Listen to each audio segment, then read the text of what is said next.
Guys, welcome back to Five Nights at Freddy's 4. And we're still on night 2. And I finally got my face cam working. My voice is acting up. But let's just hop straight into night 2 again. Every child in your life, boy or girl, whatever their name, for a gift they'll cherish forever. Search Lost My Name to get started.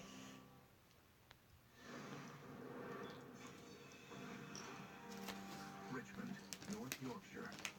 43-year-old truck driver Andrew Jackson loses his battle for survival after a horrifying street attack outside a pub. You're about to pass out. No, I'm not. Yeah, you are. I'm not gonna pass out. Question his wife and her young lover, Connor Coleman. Coincidentally, that night his wife Sarah, Andrew, and Connor were all at the same pub. Each of them was out with a different group of friends and didn't know the other was going to be present. At some point, Sarah begins flirting with yet See, another I'll do man. that shit. Not Andrew, not Connor. But both Connor and her husband notice what's going on. Connor becomes angry. Wow. He starts shouting and trying to fight the other guy. It causes quite a scene and obviously catches Andrew's attention. Coleman is thrown out of the bar for his unruly behavior. Sarah follows, and so does Andrew.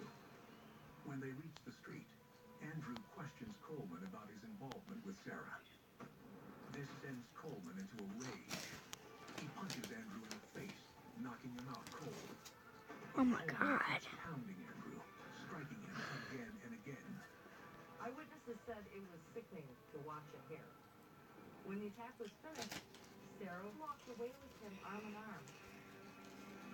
Sarah Jackson was very clearly the catalyst in all this, but was she responsible for it? In the eyes of the law, no, she was not. Ultimately, she was never charged with any offense. At Teesside Crown Court, Connor Coleman insists he never intended to kill Andrew Jackson. He claims Sarah told him they were divorced and lived together purely for financial reasons. She said she loved him and wanted a future together. But prosecutors paint a different picture and say Coleman was frustrated and angry after being humiliated by Sarah, and not for the first time. 24-year-old Connor Coleman is cleared of murder, but found guilty of manslaughter. He is sentenced to 6 years and 9 months in prison. While you can have some sympathy for Coleman and the way Sarah Craven toyed with his emotions, that's really no excuse for what he did next. An innocent man lost his life. Andrew Jackson fell for the wrong woman. Her actions started a chain of events that led to her husband's death.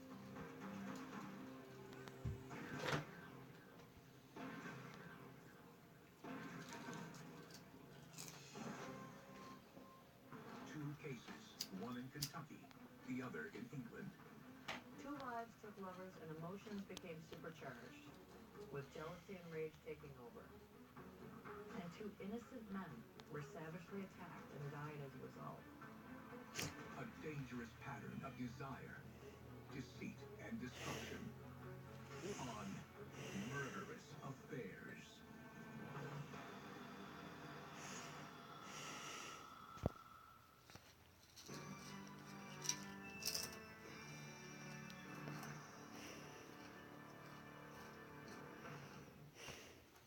The following program contains material that may be disturbing to some audience members.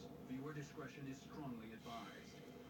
Today, on It Takes a Killer, a conservative Orange County, California community is in shock after a millionaire inventor is gunned down in his own home. The near-perfect murder stumps law enforcement for almost 15 years, until a fresh look at old evidence unlocks the lover's triangle, turned deadly. Newport Beach, California, Thursday, December 15th, 1994, 6:30 p.m. 55-year-old multimillionaire Bill McLaughlin returns home from a business trip. He sees a post-it note on a lampshade from his fiancée stating that she's at her son's soccer game. Bill appears to have everything in life. He has a great house in Newport Beach.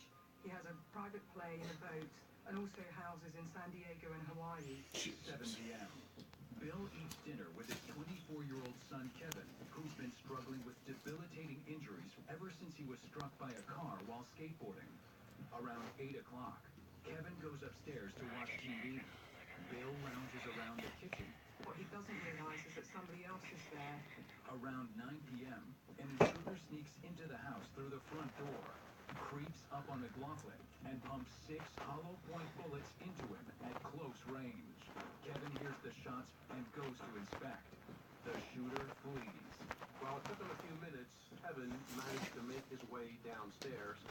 He saw his father was in very bad shape.